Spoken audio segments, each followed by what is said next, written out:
Hi friends, welcome to my channel. இன்றைக்கி நம்ம சேனலில் ரொம்ப டேஸ்டியாக கூனி மீன் பொரியல் எப்படி செய்கிறதுன்னு பார்க்கலாம்.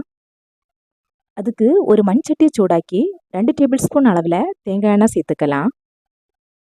எண்ணெய் சூடாகி வந்ததும் 1/2 டீஸ்பூன் அளவில் கடுகு சேர்த்து, கடுகு உடஞ்சதும் ஒரு கொத்து கறிவேப்பிலையும் ஒரு வத்தல் மிளகையும் சேர்த்து கலந்து விட்டுக்கோங்க.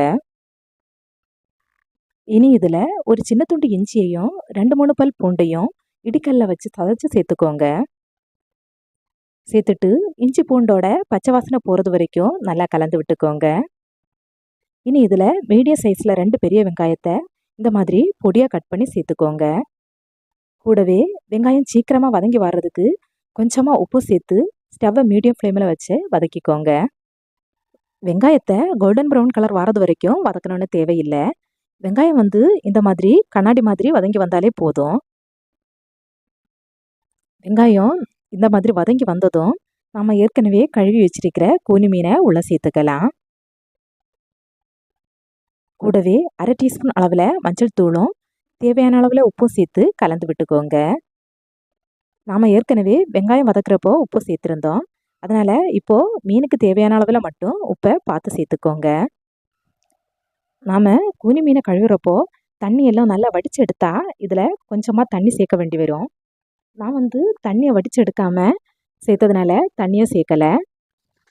அதே மாதிரி கூனி மீனும் வேகிறப்போ தண்ணி விடும்.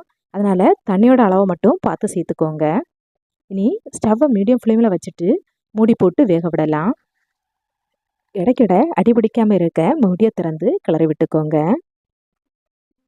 இனி ஒரு மிக்ஸி ஜாரில் 1/4 கப் அளவில் தேங்காய் சேர்த்துக்கோங்க. கூடவே 1 டேபிள் ஸ்பூன் அளவில் காஷ்மீரி மிளகாய்த்தூள் சேர்த்துக்கிறேன்.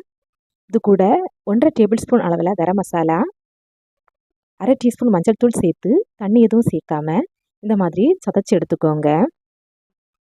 இனி மூடியை திறந்து பார்க்கலாம். தண்ணியெல்லாம் வற்றி மீன் வெந்து வந்திருக்கான்னு பார்த்துட்டு நாம் சதைச்சி வச்சிருக்கிற தேங்காயை உள்ளே சேர்த்துக்கலாம். சேர்த்துட்டு ஸ்டவ்வை லோ ஃப்ளேமில் வச்சு நல்லா கலந்து விட்டுக்கோங்க. நல்லா கலந்து விட்டுட்டு இதை ஒரு 2 நிமிஷத்துக்கு லோ ஃப்ளேமில் வச்சு மூடி போட்டு வேக விடலாம். இப்போது 2 நிமிஷம் போல் ஆயிருக்கும். மூடியை திறந்து பார்க்கலாம்.